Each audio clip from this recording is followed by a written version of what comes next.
자, 우리 지난주에 우리 1장부터 12장까지 한번 쭉 어떤 내용이 있었는지 한번 쫙 한번 봤죠.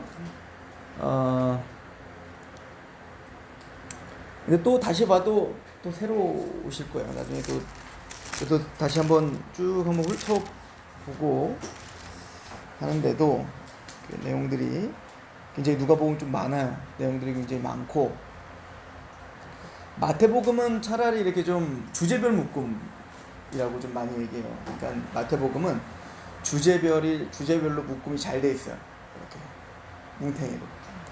그리고 근데 이제 그 누가복음 같은 경우는 이야기 중심의 그 이야기들이 굉장히 많기 때문에 때로는 이제 방향 잡기가 힘들 때도 있어요.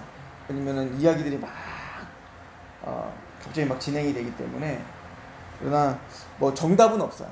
뭐 이거는 이거 다음에 이거고 이런 내용이고 쭉 정답은 없지만, 그래도 그 누가가 전체적으로 진짜 하고자 하는 얘기와 또 그 앞뒤에 일어나는 일들의 어떤 의미를 같이 생각하면서 보고 하는 훈련도 우리가 지금 하고 있는데, 우리 13장에는 이런 이야기들로 시작을 하죠. 이제 저주받은 이야기. 사람들이 그 당시에 아마 굉장히 큰 뭔가 뭐라 그럴까요? 무너지고 사람들이 큰 죽임을 당한 일이 있었는데, 그 중에 이제 하나가 그 13장 1절에 그때 마침 두 사람이 와서 빌라도가 어떤 갈릴리 사람들의 피를 그들의 제물에 섞은 일로 예수께 아뢰니 대답하여 이르되 너희가 이 갈릴리 사람들이 이같이 해 받음으로 다른 모든 갈릴리 사람보다 죄가 더 있는 줄 아느냐? 너희에게 이르노니 아니라 너희도 만일 회개하지 아니하면 다 이와 같이 망하리라. 갈릴리에서 우리가 정확한 사건의 내막은 알 수 없지만 어쨌든 빌라도에 의해서 큰 살육이 있었던 것 같아요. 그래서 갈릴리 사람들의 피를 그들의 제물에 섞은 일. 그러니까 아마 그 갈릴리에 있는 사람들을 먼 일 때문에 그랬겠죠. 어쨌든 좀 죽여서 이제 뭐 우상 제물 드리는 어떤 것과 연관된 어떤 퍼포먼스를 좀 했던 것 같습니다. 자, 그러니까 이게 전국적으로 하나의 이슈가 됐었던 것 같죠. 오늘처럼 뭐 뉴스나 무슨 TV가 있었던 것도 아니었지만 소문에 소문을 하면서 갈릴리 사람들에게 이런 비참한 일이 있었다. 그러므로 그들은 저주받았다. 이런 갈릴리 사람들이 이런 저주받았고, 야, 그거는 진짜 하나님이 뭔가 그들에게 죄가 있어서 진노한 거다. 이렇게 아마 소문을 냈겠죠. 이게 이제 고대 사람들의 항상 특징이었어요. 그러니까 우리에게 뭔가 어려운 일이 닥치고 고난이 닥치면 그건 죄 때문이고, 우리가 잘 먹고 잘 살면 그건 복 주신 거고, 그런 개념이 아주 틀에 딱 박혀 있습니다. 지금 이스라엘 사람들도 딱 그 틀에 딱 있어요. 그 사람들에게 있어서 복이라는 건 잘 먹고 잘 사는 겁니다. 이스라엘에 지금도 그들은 그 복이라는 개념을 영적이고 심령적인 복을 말하지 않고요. 그 사람들은 군사력, 또 부유함, 건강, 이런 것 자체가 하나님이 우리에게 주신 복이라고 얘기해요. 물론 이제 복인데 여전히 아직도 구약적인 시각 가운데 그들은 바라보고 있다라고 하는 겁니다. 자, 이 두 번째 사건이 있는데, 갈릴리에 또 그런 일이 있었고, 4절에 보면 또 실로암에서, 이 실로암이 이제 예루살렘에 있는 그 실로암이겠죠. 실로암에서 망대가 무너져 치여 죽은 18사람이 예루살렘에 거한 다른 모든 사람보다 죄가 더 있는 줄 아느냐?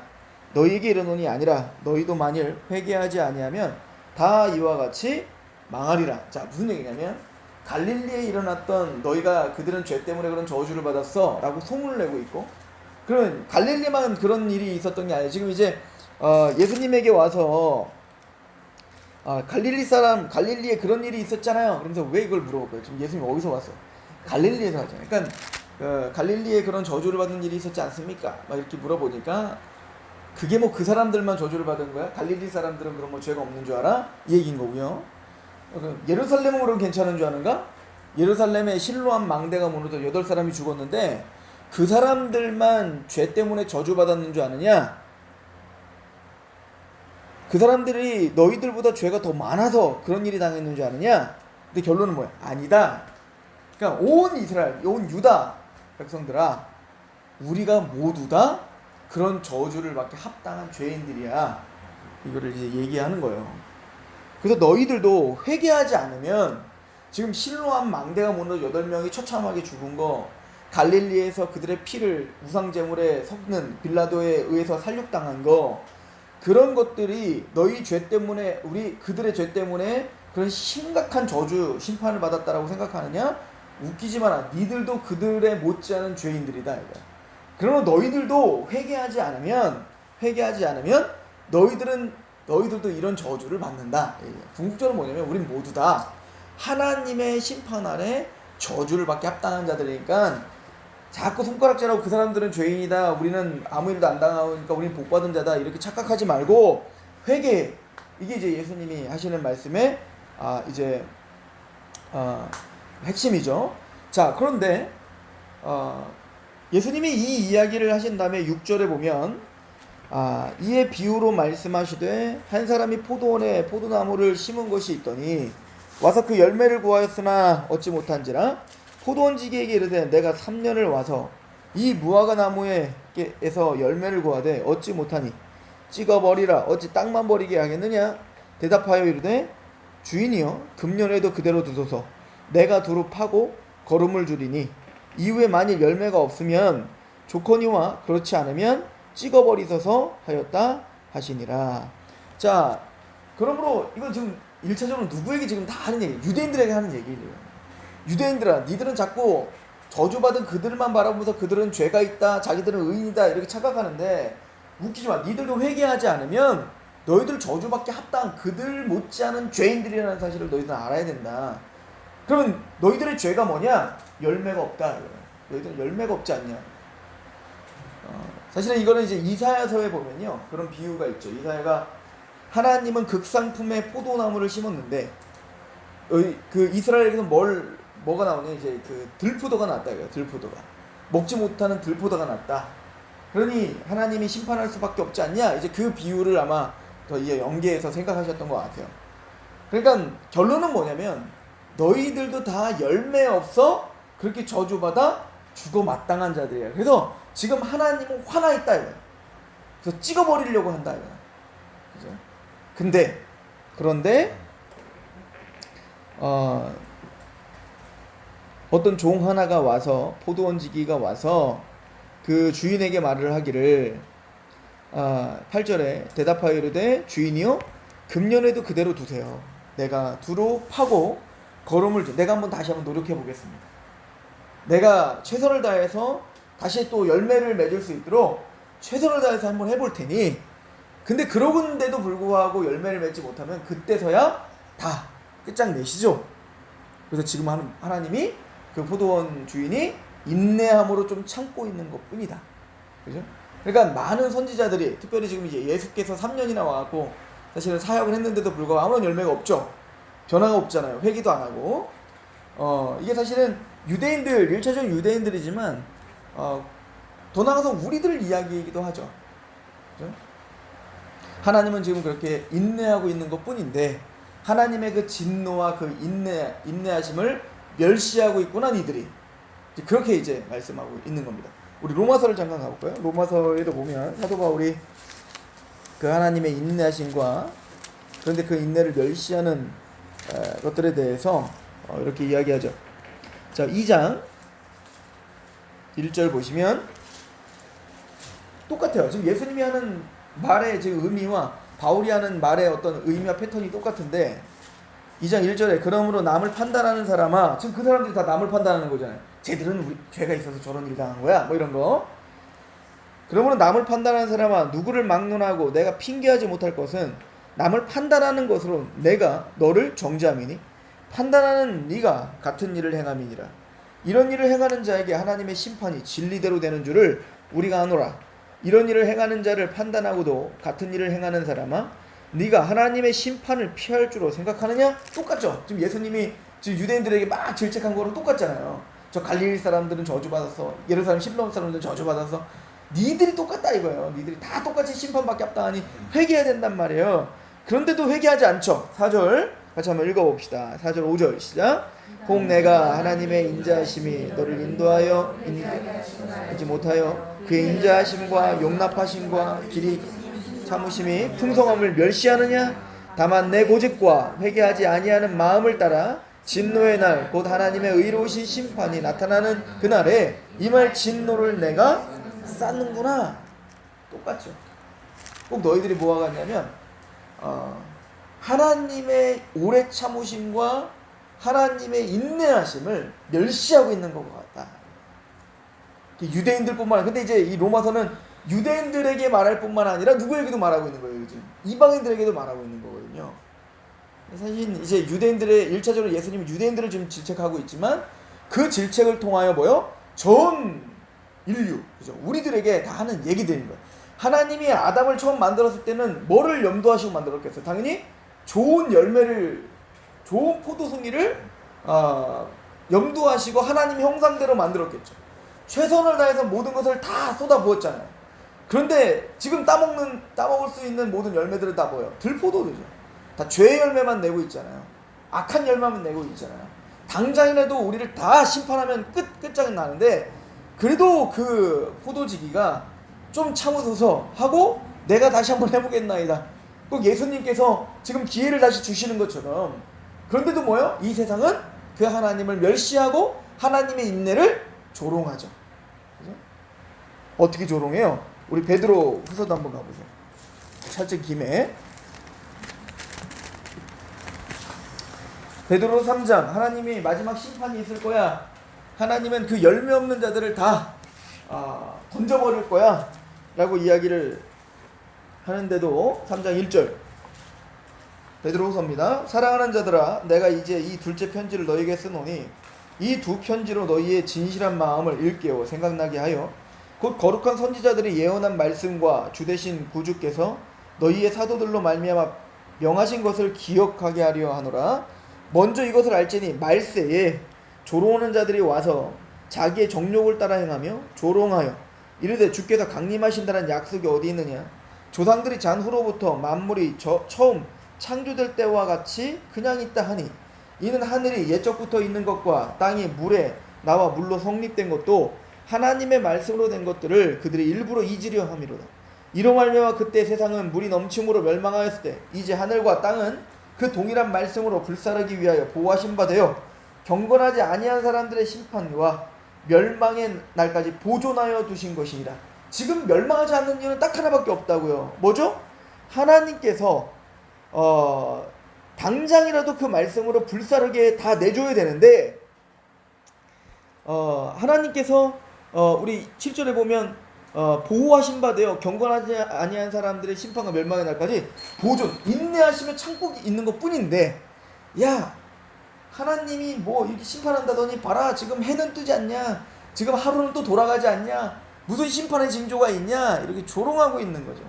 이게 전 인류가 다 이렇게 무지하고 하나님의 심판을 조롱하고 하나님의 인내를 조롱하는 것처럼 유대인들을 지금 그런 악한 인간의 그 악함을, 인간의 하나님의 조롱함을 지금 우리에게 설명하고 있는 거죠.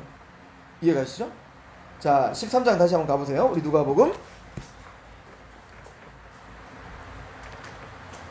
그럼 유대인들은 어떤 열매가 없었는가? 도대체 무슨 열매가 없었는가? 우리 1차적으로 어떤 열매, 그 열매에 대한 이야기할 때 한번 얘기했었죠. 뭐냐면 이제 향유 부은 여인과 여자들. 그러니까 진짜 예수 그리스도 하나님의 나라가 임한 자들의 열매는 뭐예요?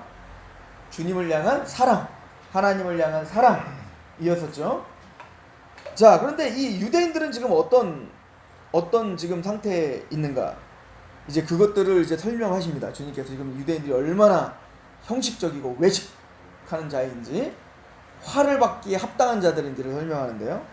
자, 10절부터 이제 안식일에 대한 논쟁이 또 한 번 시작돼요. 예전에도 한 번 있었잖아요. 근데 이번에는 뭐냐면 안식일 날 예수님께서 병을 고쳐주는 장면을 이제 보여주죠. 그래서 이제 10절에 예수께서 안식일에 한 회당에서 가르치실 때 18해 동안 이나 귀신 들려 앓으며 꼬부라져 조금도 펴지 못하는 한 여자가 있더라.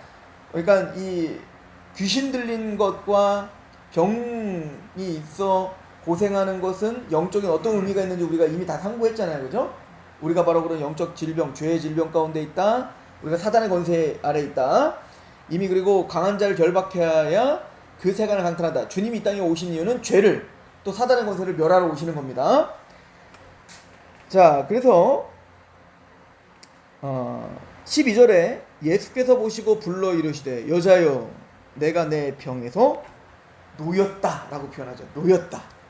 이게 구원이죠. 해방됐다. 그 병이, 그 사단이 너를 얽어매어 그렇게 너는 온몸이 꼬부라지고 또 왜곡되어 있는 거야. 병들어 있는 거야. 그런데 하나님이 이 땅에, 주님이 이 땅에 오신 목적이 뭐냐면 그렇게 왜곡되어 있는 우리, 죄와 사단의 권세 가운데 얽매여 왜곡되어 있는 우리가 이제 주님께서 뭐하러 오신 거예요? 우리를 해방하러 오신 거예요. 그게 뭐냐면 참된 안식이에요. 그죠? 안식의 의미가 뭐라고 했어요? 하나님의 말씀의 질서대로 온전하게 있는 거. 이게 안식의 상태라고 했죠. 그래서 첫째 날 뭐 빛이 있으라 그랬더니 빛이 있었더니 보식이 좋았더라. 이 보식이 좋은 상태. 그죠? 그래서 하나하나 천지창조를 하면서 7번이나 뭐요? 보식이 좋았더라. 보식이 심히 좋았더라. 그리고 마지막 날 안식하셨더라. 그러니까 심히 보식이 좋은 그 상태. 하나님의 말씀하면 그 말씀대로 온전한 질서가 잡혀있는 그 상태. 그게 뭐예요? 안식의 상태예요. 자, 그런데 지금 이 회당장이 예수님을 이제 비난하죠. 뭐라고 비난을 합니까? 자, 13절. 안수하시니 여자가 곧 펴고 하나님께 영광을 돌리는지라. 회당장이 예수께서 안식일에 병 고치시는 것을 분내어 무리에게 이르되 일한 날이 엿새가 있으니 그동안에 와서 고침을 받을 것이요 안식일은 하지 마라. 이 말이 됩니까 이게? 평생 18해 동안이나 그렇게 몸이 꼬부라져 그렇게 얽매여 사단의 권세 가운데 있었던 그들인데 얼마나 고통스럽겠냐고요. 근데 18년 동안 그렇게 병에 또 사단에 얽매여 있던 그를 고쳐주는 기적을 베풀었어요. 그를 거기서 해방시켜줬어요. 그랬더니 너 왜 해방됐냐고 지금 따지고 있는 거죠. 6일 동안 하던가 왜 안식일날 고치냐 이것 때문에 따지고 있는 거예요. 주님이 그거 몰라서 그랬겠어요? 주님이 일부러 그랬겠죠. 진짜 안식일이 뭔지, 참된 안식이 뭔지, 왜 내가 안식의 주인인지를 주님은 설명하기 위한 거였죠. 자, 그래서 예수님이 이렇게 대답합니다. 15절. 주께서 대답하여 이르시되 외식하는 자들아, 니들 진짜 외식하는 자들이구나. 너희가 각각 안식일에 자기의 소나 나귀를 외양간에서 풀어내어 이끌고 가서 물을 먹이지 아니하냐. 그러면 18해 동안 사탄에게 매임받은 이 아브라함의 딸을 안식일에 이 매임에서 푸는 것이 합당하지 아니하냐. 너무 이게 비참한 일이에요. 이거 보세요. 지금 이렇게 말하는, 왜 안식일날 니는 왜 고침받았냐 라고 하는 그들은 안식일날 뭐 하냐면 이제 그 얘네들도 그 소나 양이나 이제 그 가축들을 먹을 건 줘야 될 거 아니야. 안식일날 얘네 먹어야 될 거 아니야. 그 소나 양. 그럼 얘네들 어떻게 하냐면 외양간에서 풀어가지고 어디로 데려가는 거야. 목초지에 가서 풀어놓고 그 얽매여 있던 거를 풀어줘갖고 어떻게 해요? 먹을 걸 주는 거예요. 누구도. 그런 양과 염소도. 하물며 아브라함의 딸 아닌가. 그죠? 유대인이잖아요. 하나님이 형상대로 지음받은 인간 아닙니까? 그러면 그런 양과 염소도 하물며 그렇게 외양간에서 풀어줘가지고 그렇게 안식일날 먹을 걸 주면서 하물며 지금 아브라함의 딸인 그 자녀가 18년 동안이나 그렇게 얽매여 있던 병과 사단에 의하여 안식을 풀어줬거늘 그거를 뭐라고 하고 있는 그 유대인들의 이게 진짜 외식이죠. 그죠? 아, 요즘에는 이거 좀 이해가 가요. 얼마 전에도 어떤 개가 꼬마 아이를 막 물어가지고 막 끌고 갔다는 거 아니에요. 그걸 몇 번이나 했다는 거 아닙니까? 그런데 요즘에는 그 사람의 인권은 점점 약해지면서 동물의 뭐 개권은 막 이렇게 높아지고 있는 이런 현실을 보면서 이게 참 희한한 시대에 살고 있죠. 근데 이거보다 더한 얘기가 여기 있는 거예요, 지금. 하나님이 형상대로 지음받은 그 아브라함의 딸이 그렇게 얽매인 곳에서 해방되는 걸 그렇게 비난하면서 정작 그런 미물인 그런 양이 나서 이건 왜 그럴까요? 내 재산이거든요. 내 유익을 위해서 얘네들 통통하게 키워야 되는 거거든요. 그러니까 자기들의 그 이익을 위해서는 당장이라도 안식일 날 그 미물들도 가서 풀을 먹이게 하면서도 하나님의 형상인 그들이 구원을 받고 그들이 해방당하는 그 안식일의 기쁨을 함께 누리지 못하고 있는 이 악함을 보고 있는 거야. 이게 꼭 뭐와 같은 건지 아십니까? 갈릴리 사람들이 그런 저주를 받았을 때 야, 쟤네들은 죄 때문에 저주받았지 라고 쉽게 손가락질하고 있는 전 유대인들의 지금 영적 상태를 보여주고 있는 거예요. 근데 이게 놀라운 건 그들만의 상태가 아니라 우리들도 그렇더라고요. 우리는 진짜로 한 영혼이 얽매였던 곳에서 건진받아 이 사람이 구원을 받고 이 사람이 하나님을 만나는 것, 이게 더 기쁜 게 아니라 지금 내 재산이 더 증식되는 게 더 기쁘고 나에게 일어난 어떤 소소한 어떤 이익이 생기는 게 더 기쁜 우리들인 거예요. 이게 얼마나 큰 외식이냐고요. 그러니까 안식일의 개념을 전혀 알지 못하는 이들, 그리고 외식하는 우리들을 다 드러내주고 계시는 거죠. 그럼 18절에 말합니다. 그러므로 예수께서 이르시되 하나님의 나라가 무엇과 같을까? 내가 무엇으로 비교할까? 그러니까 그러므로라는 말은 지금 위에 이런 일들, 이런 배경하에 지금 이 비유가 있다는 사실을 이제 설명해 주고 있는 거죠. 그러니까 내가 하나님의 나라가 뭐라고 내가 설명할 수 있을까? 그러면서 이제 비유를 하시는데 19절에 마치 사람이 자기 채소밭에 갖다 심은 겨자씨 한 알과 같으니 자라 나무가 되어 공중의 새들이 그 가지에 깃들였느니라. 이 첫 번째는 뭐냐면 겨자씨 하나, 그러니까 아무것도 아닌, 그죠? 아무것도 아닌 것처럼 보이지만 그 겨자씨 하나가 심겨졌을 때, 이게 겨자씨는 씨 중에 가장 작은 씨였어요. 그 유대인들이 갖고 있었던 씨 중에 가장 작은 겨자씨 하나를 심었는데 그것이 큰 나물이 돼요. 그러니까 나무는 아니에요. 그러니까 숲을 이루어요. 숲을.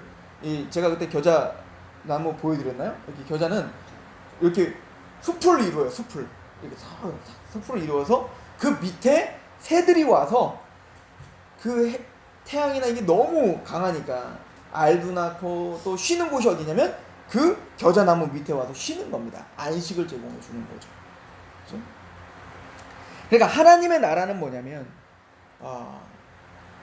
아무것도 아닌 것 같은 그런 겨자씨와 같은 그것이 하나 심겨 그것이 큰 나물이 되고 거기 위해서 안식을 제공해주는 그런 나물과 같아.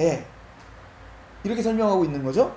자, 두 번째 비유를 또 합니다. 20절. 또 이르시되 내가 하나님의 나라를 무엇으로 비교할까? 마치 여자가 가루 서말 속에 갖다 넣은 전부 부풀게 하는 한 누룩과 같으니라. 누룩을 하나 딱 넣어버리면 어때? 이스트 넣어버리면 어때? 막 부풀어 오르잖아요. 꼭 이런 것과 같은 것이 바로 하나님의 나라다 라고 이야기하는 거예요. 그래서 첫 번째 그 겨자씨 비유를 통해서는 이제 확장을 말하죠. 확장. 그죠? 하나님의 나라는 정말 아무것도 아닌 것 같지만 그것을 통하여 많은 새들이 와서 깃들여 안식을 줄 수 있는 그렇게 확장되는 이게 바로 하는 나라고, 누룩은 영향력이죠. 조그만 이스트를 넣었지만 그것이 막 부풀어 오르게 하는 어떤 영향력을 이야기합니다. 사실 이제 그 우리 마가복음에 보면 이 비유의 내용을 우리가 좀 더 이해할 수가 있는데요. 우리 그때 얘기했죠. 마가복음은 네 가지 비유가 한꺼번에 쫙 연속적으로 나온다고 했잖아요. 첫 번째는 씨 뿌린 자의 비유. 그리고 두 번째는 등경의 등불. 그리고 세 번째는 스스로 자라는 씨. 그리고 네 번째가 바로 요 겨자씨 비유예요. 이게 연속적으로 지금 뭔가 큰 스토리를 말하고 있는 거라고 했죠. 씨 뿌리는 자의 비유는 뭐였습니까? 바로 주님께서 우리에게 씨를 뿌리신 거예요. 농부는 주님이시죠. 하나님이시죠. 하나님이 복음을 전파했는데 우리가 30배, 60배, 100배의 열매를 맺는다는 것은 뭐야? 바로 우리가 옥토밭이었다는 거예요. 근데 그 옥토밭이라고 하는 건 누가 그 옥토밭으로 기경시킨 거예요? 하나님이 기경시킨 거죠. 이해가세요? 여기 주체는 누구예요? 밭이 나를 기경하고 준비하고 있다가 지금 얘기가 아니에요. 밭이 스스로 어떻게 기경해요? 이해가세요? 그 밭은 누가 기경시킨 거예요? 그 밭의 주인이신 하나님이 기경한 거죠. 그래서 복음은 하나님의 은혜로 우리 안에 심겨지는 거고, 그리고 우리가 옥토밭이라고 하는 그 증거는 뭐예요? 30배, 60배, 100배 열매를 맺는다는 겁니다. 그죠? 그 열매라는 건 뭐라고 했어요? 그 향유 부은 여인처럼 1차적으로 뭐예요? 하나님께 감사함과 심령의 가난한 마음으로 주님을 사랑하는 거라고 했잖아요. 그죠? 근데 지금 유대인들은 그런 사랑과 하나님을 향한 그 감사가 있어요? 전혀 없죠. 나는 아브라함의 자손이야, 유대인이야 라고 말하고 있지만 그들은 전혀 그런 열매를 맺지 못해요. 그래서 그 지금 아까 열매 없는 나무를 막 그 질책했던 내용이 그겁니다. 그들은 뭐 하기 바빠요? 나는 죄인입니다. 주님의 은혜로 우리가 하나님의 백성 되었습니다. 라는 고백은 전혀 없죠. 다 뭐예요? 쟤들은 쟤네 죄 때문에 저렇게 저주받는 거야. 우린 그냥 의인이야. 라고 마음의 심령의 가난함이 전혀 없는 상태. 이건 열매가 없는 상태란 말이에요. 그런데 씨 뿌린 자의 비유가 바로 그 얘기를 하는 겁니다. 그 마음을 기경하여 심령이 가난한 상태에 있는 사람 30배, 60배, 100배 열매를 맺어요. 그래서 씨를 뿌린 바다 하나님의 나라가 우리 안에 심겨진 사람들은, 그러니까 그 심겨진 그 상태를 마태복음 8복이라고 얘기하는 거예요. 우리 심령이 가난해진 상태예요. 그죠? 그렇게 하나님의 백성 된 사람은 이제 뭐가 된다는 거예요? 등경에 우리를 왜 구원시켰어요? 등경에 등불로 구원시킨 거예요. 그러니까 공공직 크리스찬으로 우리를 만드신 게 아니라고요. 우리를 막 숨기고, 그죠? 우리가 구원받은 이유는 등경에 등불로 달기 위해서입니다. 그죠? 비추기 위한 겁니다. 복음을 증인으로서 우리를 구원시킨 거죠.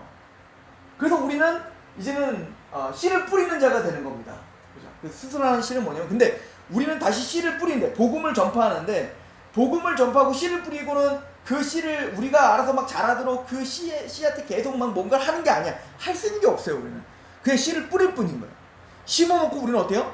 집에 갔다가 왔더니 밤새도록 땅이 스스로 열매 맺는 거죠. 그러니까 우리 또한 복음을 전할 때 우리가 열매 맺는 게 하나님이 우리의 마음을 옥토밭으로 만들어 주신 것처럼, 우리 또한 누군가의 복음을 전하는 거에 사명이 있는 거지, 그 전한 것이 열매를 맺고 싹이 나고 열매 맺는 것은 우리에 관련된 게 아니고 그건 하나님이 하시는 일입니다. 하나님이 그 밭을 스스로 열매 맺게 하시는 거예요. 우리는 전할 뿐인 거죠. 그래서 우리는 한 영혼이 그렇게 우리가 겨자씨 한 알처럼 우리의 행동은 미미하죠. 우리가 전하는 건 미미할 수 있어요. 그런데 그 겨자씨 하나가 자라 큰 나물이 되어 새들이 곁드는 것처럼, 그렇게 하나님의 나라는 그렇게 이루어지는 거예요. 약한 자, 그죠? 연약한 자, 심령이 가난한 자. 사실은 세상 사람들이 볼 때는 막 이만한 씨앗이 심겨지는 게 멋져 보이잖아요. 딱 봐도 와, 이 씨앗은 엄청난 열매를 맺을 것 같아 라고 뭔가 외식하고 보여지고 또 화려한 것으로 우리는 하나님의 나라가 이루어질 것 같지만, 그게 아니라 이렇게 심령이 가난하고, 그래서 사실은 누가복음 누구에게 많이 집중해요? 그 백부장, 그죠? 이방인의 믿음, 이런 믿음 내가 보지 못했다라고 말하고, 특히 여자들의 믿음, 그 당시에는 사실은 외인이었던, 그 당시에는 소외되었던 사람들, 또 병든 자, 그죠? 가난한 자, 귀신 들린 자, 가난한 여인, 이런 사람들을 통하여, 사실은 겨자씨처럼 정말 아무것도 아닌 것처럼 보이지만, 그런 사람들을 통하여 하나님의 나라가 확장되고 하나님의 나라는 영향력을 끼치는 거예요. 이게 하나님의 원리인 겁니다. 쉽게 얘기하면 하나님은, 예수님이 그걸 직접 보여주시죠. 겨자씨가 무엇인지. 예수님이 이 땅에 하나님의 나라가 이루어지게 하는 방법은 군사력을 대동하여 로마를 정복하고 정치와 외교와 그 어떤 것을 통하여 세상 나라를 굴복시키러 오신 게 아니에요. 하늘의 미랄처럼 썩어지러 오신 거예요. 그러니까 유대인들은 이게 마음에 안 드는 거예요. 우리가 원하는 메시아는 어떤 메시아인데? 멋진 씨앗이죠. 딱 봐도 그냥 금으로 쌓인, 세상에는 없는 그런 금으로 쌓인 씨앗이 되기를 원하는 거예요. 그래야 뭔가 하나님 나라가 임할 거라고 착각하고 있는 거죠. 안식일이라는 건 뭐예요? 안식일은 내가 미를 까먹지 않는 거예요. 안식일은 우리가 정해놓은 그 탈무드, 그러니까 그 유대인의 정통, 그 전통 속에서 만든 그 화려한 형식, 이걸 지켜내는 게 하나님의 나라고, 이걸 지켜내는 것이 안식일이에요. 안식일은 뭘 하지 말고 뭐 하고 이런 내용들 말입니다. 종교적인 형식, 종교적인 거품 말이에요. 근데 주님은 그걸 말하지 않는 거죠. 하나님의 나라는 너희들이 무시하고 있고 너희들이 정죄하고 있고 너희들이 저주받았다라고 하는 이 꼬부라진 이 한 여인, 이 여인이 거기서 해방되는 것이 안식이고, 그런 여인을 통하여 하나님은 하나님의 나라를 확장할 거야.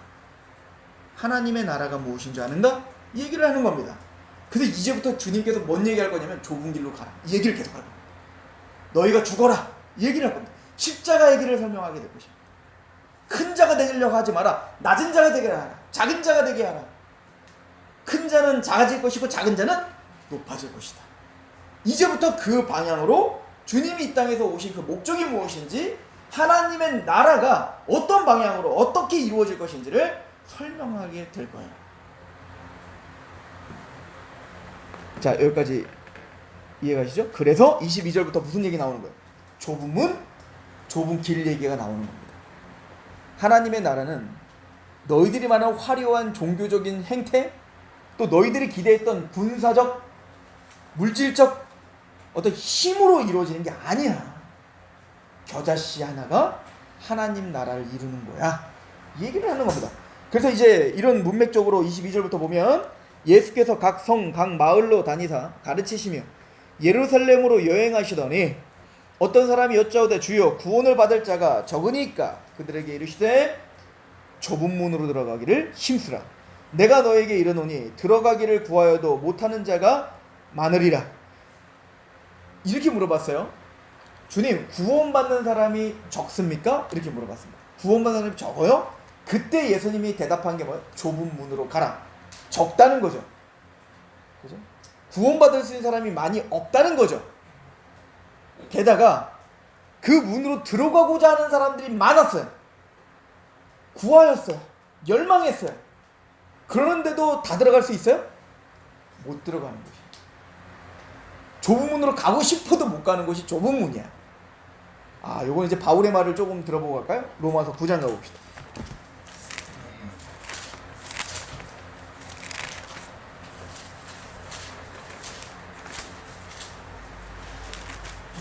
자, 로마서 9장 10절.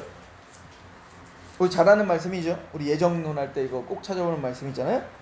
9장 10절. 그뿐 아니라 또한 리브가가 우리 조상 이삭 한 사람으로 말미암아 임신하였는데 그 자식들이 아직 나지도 아니하고 무슨 선이나 악을 행하지도 아니한 때 택하심을 따라 하나님의 뜻이 행위로 말미암지 않고 오직 부르시는 이로 말미암아 서게 하려 하사 리브가에게 이르시되 큰 자가 어린 자를 섬기리라 하셨나니, 기록된 바 아직 뭔가 잘한 것도 없고 잘못한 것도 없어요. 그런데 기록된 바 내가 야곱은 사랑하고 에서는 미워하였다 하신 것 같으니라. 그런즉 우리가 무슨 말하리요? 하나님께서 불의가 있느냐? 그럴 수 없다. 모세에게 이르시되 내가 긍휼히 여길 자를 긍휼히 여기고 불쌍히 여길 자를 불쌍히 여기리라 하셨으니, 그런즉 원하는 자로 말미암도 아니요 다른 박질한 자로 말미암도 아니요 오직 긍휼히 여기시는 하나님으로 말미암느니라.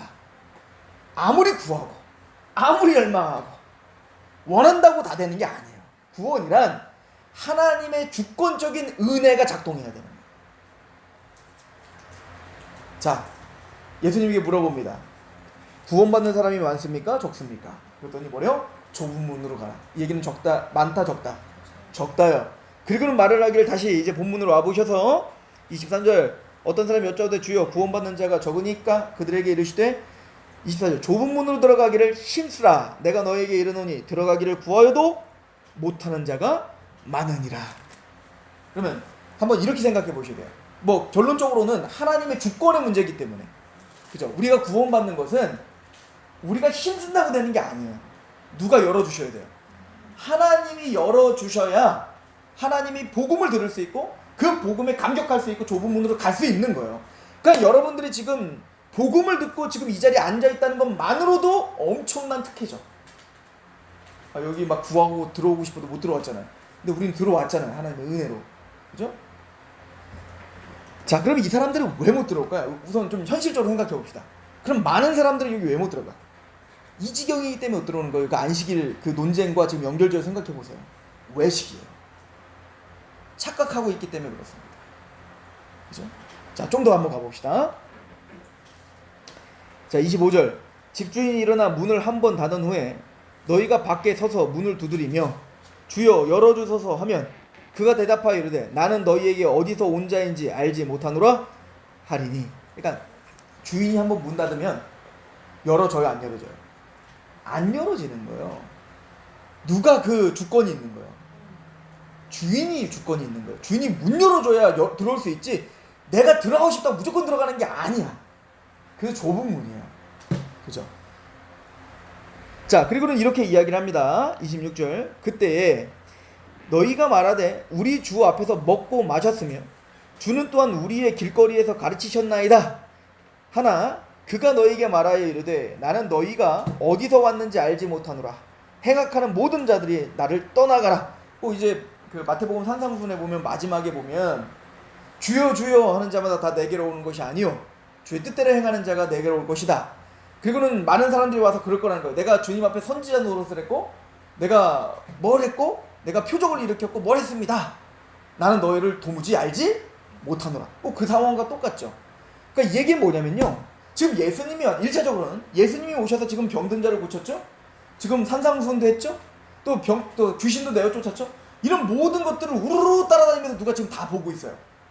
유대인들이 보고 있는 거예요.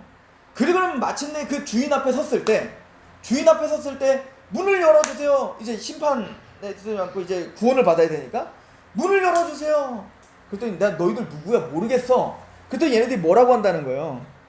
내가 주님 앞에서 먹고 마셨고 또는 우리의 길거리에서 가르치셨습니다. 내가 주님의 가르치는 거 다 들었고요. 주님의 행하시는 그 모든 표적과 기적도 다 봤습니다.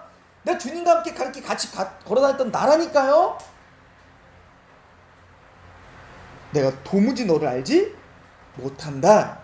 자, 우리에게 직접적으로 적용해 봅시다. 유대인들에게 적용한 거 이거라면 우리가 교회도 다녔고 말씀도 들었고 능력도 행하는 걸 봤고 느끼기도 했고 난 감격도 했고요. 주님을 찬양도 했고요. 다 했는데요. 내가 너를 도무지 모른다 할 수 있는 거야. 굉장히 두려운 경고죠. 그죠? 이 이야기를 이제 좀 이따가 더 자세하게 이제 예수님이 풀어주실 거예요. 이게 뭔 얘기인지.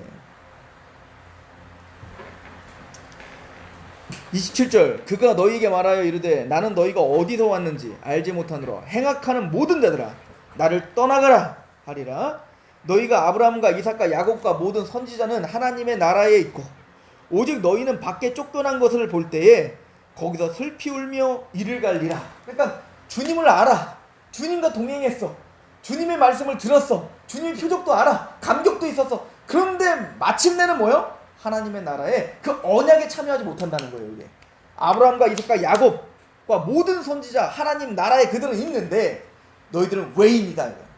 아브라함과 이삭과 야곱의 하나님이 너희 하나님이 아니라는 거예요. 이것만큼 비참한 게 어디 있어요?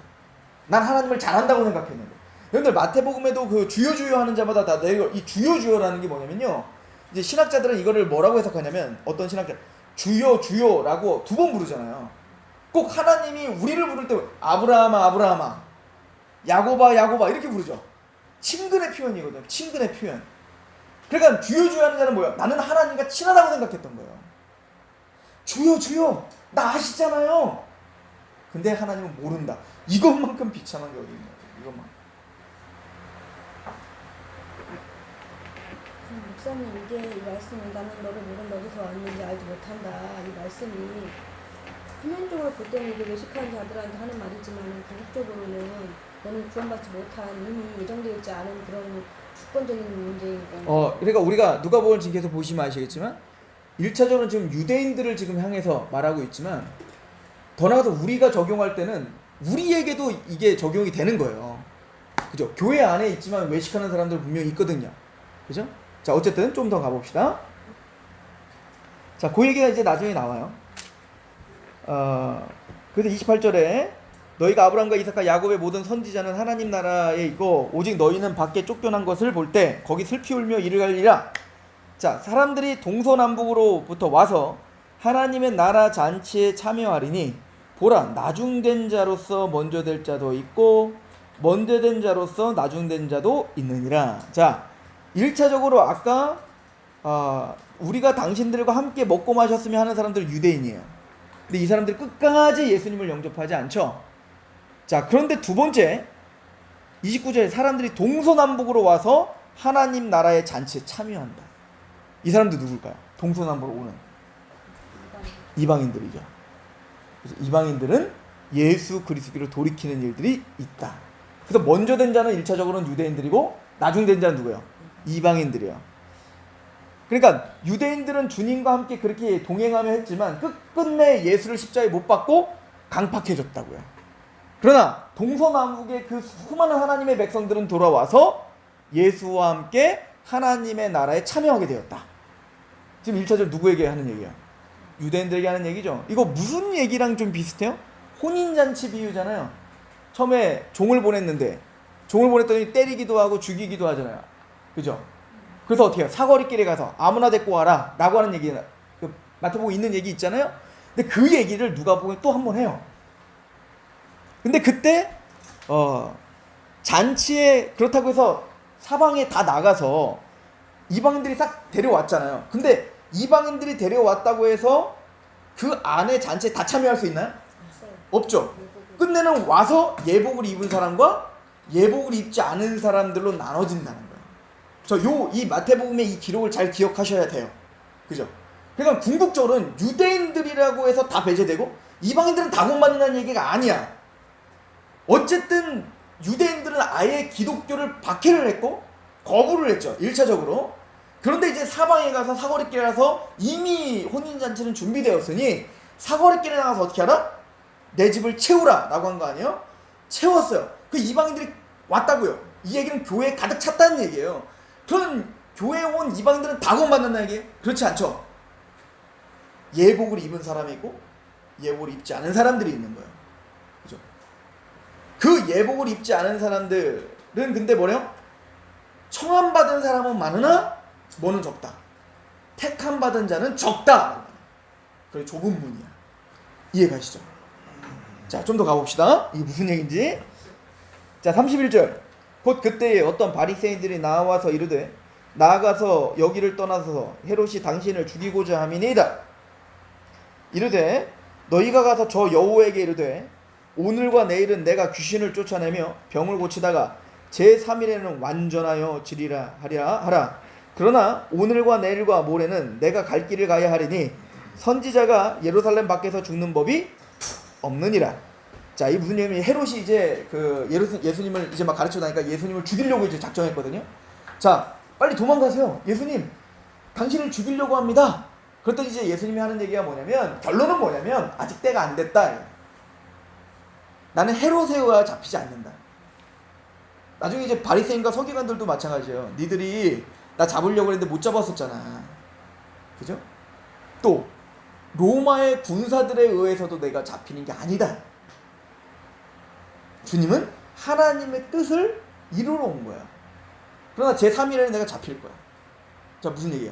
내가 얼마 있다가 내가 헤롯이 그렇게 하지 않아도 나는 스스로 예루살렘으로 죽으러 갈 거야. 그런데 지금은 예루살렘 밖이야. 선지자가 예루살렘 밖에서 죽는 법이 없어. 그래서 예수님이 어디서 십자가에 달릴 것을 예언하는 거예요? 예루살렘에 가서 십자가에 달릴 것을 지금 얘기하고 계시는 거예요. 그러니까 예수님이 가시는 그 길 자체가 뭐예요? 스스로 고난의 길을 지금 선택하여 가시는 거예요. 그죠? 자, 그리고 한번 계속 봅시다. 33절. 그러나 오늘과 내일과 모레는 내가 갈 길을 가야 하리니 선지자가 예루살렘 밖엔 죽는 법이 없느니라. 예루살렘아 예루살렘아 선지자들을 죽이고 내게 파송된 자들을 돌로 치는 자여, 암탉이 제 새끼를 날개 아래에 모음과 같이 내가 너희의 자녀들을 모으려 한 일이 몇 번이냐. 그러나 너희가 원하지 아니하였도다. 보라, 너희의 집이 황폐하여 버린 바 되리라. 내가 너희에게 이르노니 너희가 주의 이름으로 오시는 이를 찬송하리로다 할 때까지는 나를 보지 못하리라 하시니라. 자, 이제는 지금까지 말한 것들을 좀 넘어서 이 13장 전체의 맥을 한번 좀 생각해 봅시다. 13장 처음에 시작할 때 뭐부터 시작했어요? 갈릴리의 어떤 그 비참한 죽음을 당한 사람들을 보면서 저들은 저들의 죄 때문에 저주받았다. 그리고 예루살렘의 실로암의 망대가 무너지고 8사람이 죽은 걸 보면 저들은 저들의 죄 때문에 죽었다. 그걸 보면서 예수님이 뭐라고 하죠? 웃기고 있네. 니들도 똑같다. 회개하지 않으면 그렇게 무너지는 거야. 그리고 13장 뭘로 끝나요? 예루살렘아 예루살렘아 예루살렘에 무너질 것을 슬퍼하는 걸로 끝나죠. 무슨 얘기냐면 지금 유대인들이 착각하는 게 있는 거예요. 뭐? 중간에 안식일 문제가 있었잖아요. 우리는 안식일을 잘 지킨다. 그 얘기는 다른 말로 우리는 율법을 지키고 하나님의 의로웠고 하나님의 말씀대로 우리는 이렇게 철두철미하게 살았어. 그러므로 우리는 하나님의 심판대에 서지 않아. 이 착각에 있다고요. 그래서 아까 물어본 게 뭐예요? 주여 주여 우리가 주님과 함께 다녔고요. 주님의 표적을 봤고요. 이게 1차적 유대인이라고 했잖아요. 그러니까 유대인들은요. 하나님의 날, 진노의 날, 그리스도의 날이 저 이방인들에게만 국한된 거라고 생각했다고요. 우리는 아브라함의 자손이니까 우리는 택함받은 민족이니까 지들은 죄 가운데 끊임없이 그렇게 죄를 짓고 살면서도 하나님 앞에 자기가 얼마나 큰 죄인인 걸 알아야 몰라요. 모르면서 외식하면서 나는 괜찮다 하며 살고 있다고요. 그런데 결론 13장의 결론은 뭐냐면 웃기고 있네. 망대가 무너지듯 그 갈릴리 사람 비참하게 죽임당하듯 예루살렘 전체가 무너질 거다 이거예요. 그런데도 니들은 그 죄를 회개하지 않고 하나님 앞에 자신들이 얼마나 심판받기 합당한 자인지 알지 못하고 그렇게 의시되고 있구나. 주여 주여 내가 주의 옆에서 선지자 노릇했고 주님을 알고 있습니다 말하고 있지만 니들은 내가 너희를 도무지 알지 못한다. 이 얘기를 하고자 하는 겁니다. 이해가십니까? 그러므로 그런 상태로는 좁은 문을 들어갈 수가 없죠. 들어갈 생각도 없지. 그죠? 그리고는 예수님이 35절에 말하기를 보라 너희의 집이 황폐해 버린 바 되리라 내가 너희에게 이르노니 너희가 주의 이름으로 오시는 이를 찬송하리로다 할 때까지 나를 보지 못하래. 이건 두 가지로 해석이 가능해요. 두 가지로 해석이 가능한데요. 첫 번째는 좀 이건 또 논쟁이 좀 있을 수 있어요. 하나는 유대인들이 민족적인 회심이 있을 것이다 라고 이제 주장하는 분들이 있어요. 이 구절을 가지고. 그래서 이제 로마서 11장 9장부터 11장까지 그 연결을 지어 보면 또 그런 것도 같거든요. 자, 로마서 9장부터 11장까지 한번 보세요. 왜 그럼 얘네들이 이렇게 외식하고 강팍하고 유대인들이 끝까지 예수님 안 믿나? 자, 로마서 11장을 보시죠. 로마서 11장.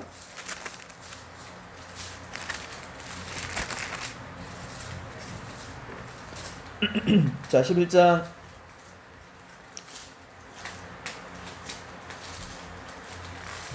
자, 유대인들은 이제 예수님을 거부하고 그래서 어디 동서남북으로 와서 이제 이방인들이 와서 나의 집을 채울 거라는 얘기를 아까 했었죠.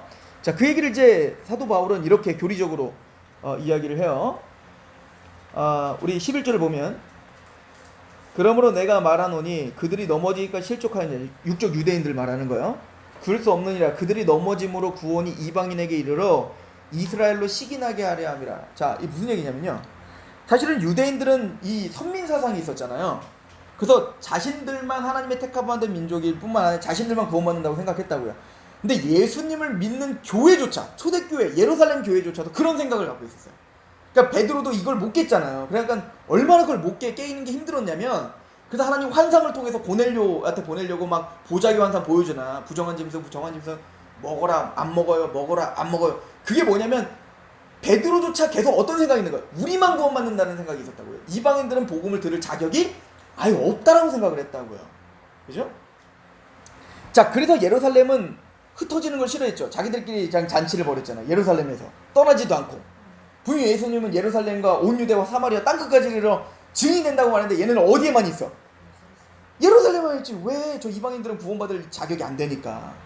근데 그게 언제 흩어진 거예요? 유대인들이 강팍하여 누구를 핍박해요? 예루살렘 교회를 핍박하잖아요. 유대인들이 뭐요? 예수를 죽일 뿐만 아니라 예수를 믿고 있는 교회를 핍박하기 시작했다고요. 그래서 누구를 시작으로? 스데반이 돌맞아 죽으면서 뭐예요? 예루살렘에 대대적인 핍박이 와기 시작했어요. 유대인들이. 그 덕에 뭐예요? 예루살렘 교회가 흩어졌죠. 땅끝까지 흩어지기 시작한 겁니다. 꼭 불을 끄려고 막 때렸더니 불씨가 날아가가지고 불이 막 확 번지고 있는 것처럼 그걸 시점으로 해서 유대인들이 강팍하게 함은, 자 다시 보세요. 자, 그 그림을 좀 그려보시면 11절. 그러므로 내가 말하노니 그들이 넘어지기가 실족했느냐. 그럴 수 없다. 그들이 넘어짐으로, 유대인들이 강팍하고 예수를 믿지 않음으로, 넘어짐으로 구원이 이방인에게 이르러. 이해가세요? 그들이 강팍하여 교회를 핍박하니까 이제는 땅끝까지 막 불씨가 퍼지기 시작했죠. 그죠? 자, 그럼 이건 다 하나님의 지혜다 이거예요. 하나님의 어떤 계획이 있다. 자, 25절 보시죠. 25절. 어떤 계획이냐? 형제들아, 너희가 스스로 지혜 있다 하면서도 이 신비를 너희가 모르기를 내가 원치 아니하노니, 이 신비는 이방인의 충만한 수가 들어오기까지 이스라엘의 더러는 우둔하게 된 것이라. 그러니까 이방인의 충만한 수, 하나님의 택함 받은 모든 자가 구원받을 때까지 하나님은 누구를 강팍하게 했다는 거예요. 일부러 유대인들을 강팍하게 했다라고 사도 바울은 말하고 있는 겁니다. 그리고 26절. 그리하여 온 이스라엘이 구원을 받으리라 기록된 바, 구원자가 시온에서 오사 야곱에게서 경건하지 않은 것을 돌이키시겠고 내가 그들의 죄를 없이 할 때에 그들에게 이루어질 내 언약이 이것이라 함과 같으리라. 복음으로 하면 그들이 너희로 말미암아 원수된 자요, 택하심으로 하면 조상들로 말미암아 사랑을 입은 자라. 하나님의 은사와 부르심에 후회하심이 없다. 그러니까 사도 바울은 하나님이 육적 이스라엘을 그렇게 불러놓고 그대로 그냥 멸망하도록 냅둬두겠느냐? 그게 하나님이겠느냐? 그렇지 않다. 하나님은 부르심에 후회하심이 없다. 문맥적으로 좀 누구를 향한 얘기예요, 사실은. 육적 이스라엘을 향한 얘기 아니에요? 그죠? 그러므로 이런 큰 어떤 배경을 가지고 오늘 말씀을 보면 너희들이 지금은 나를 죽일 거다 이거예요. 그리고 너희들은 강팍할 거다. 그럼 너희들이 나를 언제 보게 될 것이냐? 그러니까 이걸 이제 이걸 또 극단적으로 막 설명하면 이렇게 되는 거예요. 너희가 주의 이름으로 오시는 이를 찬송하리로다. 그러니까 너희가 민족적으로 십자가에 못 박아서 했던 너희가 다시 주의 이름을 찬양합니다 라고 진심의 고백을 할 때가 올 건데, 그때 너희가 나를 보리라. 그때 내가 재림할게. 이렇게 해석을 하는 거예요. 이해가세요? 이렇게 해석하는 부류가 있어요. 재림. 그러니까 그 유대의 민족적 대회심이 일어나서 주님을 찾게 될 때 유대인들이 그때가 끝이다. 이제 그렇게 얘기했다라고 해석을 하는 겁니다. 자, 두 번째 해석은 뭐냐면 그게 아니라 주의 이름으로 오시는 이를 찬송하려다 할 때까지 나를 보지 못하리라는 얘기는 개개인적인 얘기다 이렇게 생각하는 거예요. 자, 무슨 얘기냐면, 자, 지금 유대인들은 나는 주님을 받고 뭐 주님과 함께 있었고, 근데 끝내는 그 외식과 자신의 아집과 고집으로 좁은 길로 가지 않죠. 넓은 길로 가고 넓은 문으로 들어가려고 하잖아요. 그런데 너희들은 유대인이라는 것으로 말미암아 구원받는 게 아니야. 너희들이 진짜 나를 보고자 한다면, 너희들이 진짜 구원을 받고, 아까 뭐니까 나 주님을 보았고 난 주님을 알았고 난 너희도 모른다고 했잖아요. 근데 문을 열어 내가 너희를 맞이할 수 있는 것은 뭐냐면, 너희가 정말 진심으로 주님을 찬양합니다. 지금 이 얘기는 뭐냐면, 누가복음 전체를 통해서 본다면 눈먼 자가, 나병환 자가, 또 귀신 들린 자가 그 갈망하는 마음으로 주님을 찾아왔듯, 그 주님에게 심령이 가난한 마음으로 왔듯, 그렇게 주님을 인정하고 주님을 찬양하고 주님을 경배하지 않는 이상 너희들은 절대 나를 보지 못할 것이다 라고 해석하는 겁니다. 어떤 게 맞을까요? 둘 다 의미가 있습니다. 개인적인 핵심을 말씀하시는 거죠. 그죠? 자, 그래서 이것은 예수 그리스도를 영접하는 유대인들이라도 너희들이 예수를 영접해야 구원받는다, 이런 의미로 이제 사용됐다라고 말을 하는 거예요. 자, 이거는 주님의 재림 때가 가봐야 알겠죠. 그죠? 그러나 우리와는 상관없어요. 왜냐면 어쨌든 유대인들 개인적으로나 민족적으로나 예수 그리스도 앞에 다 무너지고 가난해지고 심령이 가난해지지 않으면 주님을 볼 수 없다는 얘기와 같은 거예요. 그죠? 자, 14장 가보세요. 자, 이제 좀 속도를 내서 14장까지 가야 돼요. 왜냐면 지금 13, 14장이 긴밀하게 연결되어 있기 때문에. 자, 14장에 또 어떤 얘기 나와요? 또 안식일에 또 병 고쳐주는 얘기가 또 나와. 그러니까 지금 앞에 지금 길게 우리가 설명한 그 내용을 다시 한번 반복한다고 생각하시면 돼요. 그죠? 자, 이제 이야기가 쉬워. 이제 14장 1절. 안식일에 예수께서 한 바리새인 지도자의 집에 떡 잡수시러 들어가시니 그들이 엿보고 있더라. 주의 앞에 수종병 드는 한 사람이 있는데 예수께서 대답하여 율법 교사들과 바리새인들에게 이르시되 안식일에 병 고쳐주는 것이 합당하냐? 자, 이제 예수님 먼저 얘기하는 거야. 이제 거기 이제 막 그거 막 보러 왔으니까 고쳐주기 전에 안식일에 병 고쳐주는 게 합당하냐? 이렇게 물어보는 거야. 일부러 더. 그랬더니 이제 그들이 잠잠하거늘 예수께서 그 사람에게 데려다가 고쳐 보내고. 근데 왜 얘네들이 잠잠했을까요? 말 못하네. 지난번에 혼났잖아. 그렇다고 대꾸도 못했잖아. 찔리니까 대꾸는 못하고 말은 못하겠고. 그러니까 예수님은 이제 대놓고 얘기하는 거야. 야, 안식일에 병 고쳐주는 게 맞아? 근데 말 못해. 그래서 이제 마음 편하게 딱 고쳐주고 딱 보내는 거야. 그리고 예수님 말합니다. 5절. 또 그들에게 이르되 너희 중에 누가 그 아들이나 소가 우물에 빠졌으면 안식일에라도 끌어내지 않겠느냐? 이건 사실 마태복음에 논쟁하면 또 했던 얘기예요. 니들 안식일날 아까 13장에는 소나 양이 이제 먹을 거 주면 안식일날 풀어줬지 않냐? 그런 것처럼 만약에 너희 안식일날 소나 양이나 웅덩이에 빠졌어. 오늘 안 끊으면 죽어. 그럼 너희들 어떻게 하냐? 끄집어내잖아. 하물며 지금 하나님의 백성들, 하나님의 택함받은 백성을 그 하나님의 죄와 사단의 권세에서, 지금 이제 병과 사단이죠. 병에서 얽매여 있는 자를 끄집어내는 게 더 합당한 거 아니냐? 라고 진짜 안식의 의미를 설명해주고 있죠. 그죠? 그러니까 13장과 똑같아요. 그리고는 7절에 뭐요? 좁은 문으로 가라. 지금은 끝자에 앉아라. 작은 자가 되라. 이걸 또 강조하는 겁니다. 7절.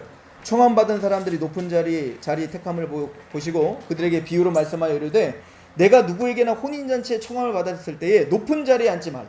그렇지 않으면 너보다 더 높은 사람이 청함을 받을 경우에 너와 그를 청한 자가 와서 너더러 이 사람에게 자리를 내주라 하리니 그때 내가 부끄러워 끝자리로 가게 되리라. 청함을 받았을 때에 차라리 가서 끝자리에 앉으라. 그러면 너를 청한 자가 와서 너더러 버치어 올라 앉으라 하리니 그때에 함께 앉은 모든 사람들에게서 영광이 있으리라. 무릇 자기를 높이는 자는 낮아지고 자기를 낮추는 자는 어떻게 하리라?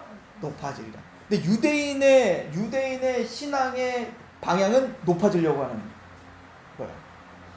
하나님을 통하여 내가 잘 먹고 잘 살고 내가 높아지고 내가 권세를 얻는 거야. 예수님이 계속 가르쳐주는 건 뭐야? 신앙이 깊어지는 거죠. 낮아지고 십자가를 지고 좁은 길로 가는 겁니다. 그죠? 12절. 또 자기를 청한 자에게 이르되 내가 점심이나 저녁이나 베풀거든 벗이나 형제나 친척이나 부한 이웃을 청하지 말라. 두렵건대 그 사람들이 너를 도로 청하여 내게 가품이 될까 하노라. 잔치를 베풀거든 차라리 가난한 자들과 몸 불편한 자들과 저는 자들과 맹인들을 청하라. 그리하면 그들이 갚을 것이 없으므로 내게 복이 있으리니 이는 의인들의 부활 시에 내가 가품을 받겠습니다. 이거 무슨 얘기입니까? 우리가 이 땅을 살아가면서 뭔가 나에게 유익이 되는 사람들만 우리는 관계를 맺으려고 하죠. 근데 주님의 가르침은 뭐야? 병들고 가난하고 몸이 불편한 자들을 또 맹인들을 청해. 낮은 데로 가라. 그죠? 그 얘기죠? 자, 좀 더 가볼게요. 한꺼번에 해석할게요. 15절. 함께 먹는 사람 중에 하나가 이 말을 듣고 이르되 무릇 하나님의 나라에서 떡을 먹는 자는 복되도다 하니 이르시되 어떤 사람이 큰 잔치를 베풀고 많은 사람을 청하였더니 잔치할 시각에 그 청하였던 자들에게 종을 보내요. 이르되 오소서 모든, 이거 이제 그 혼인잔치 비유를 똑같이 하시는 거예요. 18절. 다 일치하게 사양하여 한 사람은 이르되 나는 밭을 샀음에 아무래도 나가보아야 하겠으니 청하온데 나를 양해하도록 하라 하고 또 한 사람은 이르되 나는 소 5겨리를 샀음에 시어머라 가니 청하온데 나를 양해하도록 하라 하고 또 한 사람은 이르되 나는 장가 들었으니 그러므로 가지 못하겠노라 하는지라. 종이 돌아와 주인에게 그대로 고하니 이에 집주인이 이에 노하여 그 종에게 이르되 빨리 시내 거리로 골목으로 나아가 가난한 자들과 몸 불편한 자들과 맹인들과 저는 자들, 계속 반복하죠. 몸이 불편한 자, 맹인, 저는 자, 이 사람들 거들먹거리는 사람들 부르지 말고 이런 사람들 불러와. 그래서 그런 사람들이 오는 거예요. 22절 종이 이르되 주인이여 명하신 대로 하였으되 아직도 자리가 있습니다. 주인이 종에게 이르되 길과 산 울타리로 나아가서 사람을 강권하여 데려다가 내 집을 채우라. 내가 너에게 말하노니 전에 청하였던 사람들 그 사람들은 하나도 내 잔치를 맛보지 못하리라. 자 보세요. 지금 그 잔치를 거부한 사람들의 특징이 뭐예요? 밭을 샀고 소 5겨리를 샀고 장가 들었어요. 부유한 사람들입니다. 이 사람들 특징은 부유한 사람들이에요. 내가 거기 갈 이유가 없는 거예요. 왜? 지금 내 일이 바빠. 내가 지금 부유해. 거기 뭐하러 가? 이해가세요? 근데 지금 청함을 받는 사람들은 다 뭐예요? 보지 못하고 듣지 못하고 걷지 못하고 귀신 들리고 가난하고 이런 사람들이 여기 모여 있는 거예요. 그죠? 자, 우리 그 혼인잔치 비유에서 1차적으로는 다 유대인들이 그걸 거부했다고 했어요. 2차적으로는 사거리길에서 다 데려와라 했어요. 그래서 꽉 찼다고 했습니다. 그런데 누구는 잔치에 참여하고 누구는 잔치에 참여하지 않았어요? 예복을 입은 사람과 예복을 입지 않은 사람이라고 했습니다. 우리 성경 공부할 때 그 예복을 입었다는 건 뭘 상징한다고 했어요?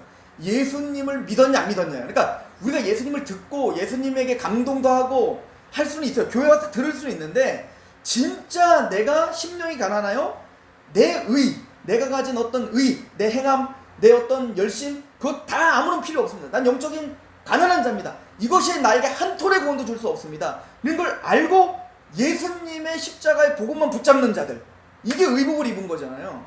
이걸 한마디로 설명한 게 가난한 자, 보지 못하는 자, 병든 자라는 얘기입니다. 이해가십니까? 그러니까 사실 예복 입은 자와 지금 이 사람과 동등하게 지금 얘기하고 있는 거예요. 그러니까 이 사람들의 특징은 뭐라는 거예요? 이 사람들의 특징은 주님 외에는 소망이 없는 걸 아는 사람들인 거죠. 그래서 25절 제자가 무엇인가를 물어봅니다. 수많은 무리가 함께 갈새 예수께서 돌이키사 이르시되 물은 내게 오는 자가 자기 부모와 처자와 형제와 자매와 더욱이 자기 목숨까지 미워하지 아니하면 능히 내 제자가 되지 못하고. 이게 너무 세다고 생각하지 마세요. 마태복음에도 이 얘기 있잖아요. 예수님이 베드로에게 자기를 부인하고 자기 십자가를 지고 따라야 된다. 그 얘기를 좀 풀어서 한 얘기예요. 딴 얘기가 아니라 27절 누구든지 자기 십자가를 지고 나를 따르지 않는 자도 능히 내 제자가 되지 못하리라. 그러니까 높아지고 큰 자가 되게 하고 이건 십자가의 길이 아닌 거야. 십자가는 뭐야? 낮아지고 병든 자를 또 고난의 길을 가는 거죠. 주님이 갔던 그 길을 가는 거예요. 28절 너희 중에 누가 망대를 세우고자 할진대 자기의 가진 것이 준공하기까지 족할는지 먼저 앉아 그 비용을 계산하지 않겠느냐? 그렇게 하지 아니하면 그 기초만 쌓고 능히 이루지 못하면 보는 자가 다 비웃어 이르되 이 사람이 공사를 시작하고 능히 이루지 못하였다고 하리라. 또 어떤 임금이 다른 임금과 싸우러 갈 때 먼저 앉아 1만 명으로서 저 2만 명을 거느리고 오는 자를 대적할 수 있을까? 헤아리지 아니하겠느냐?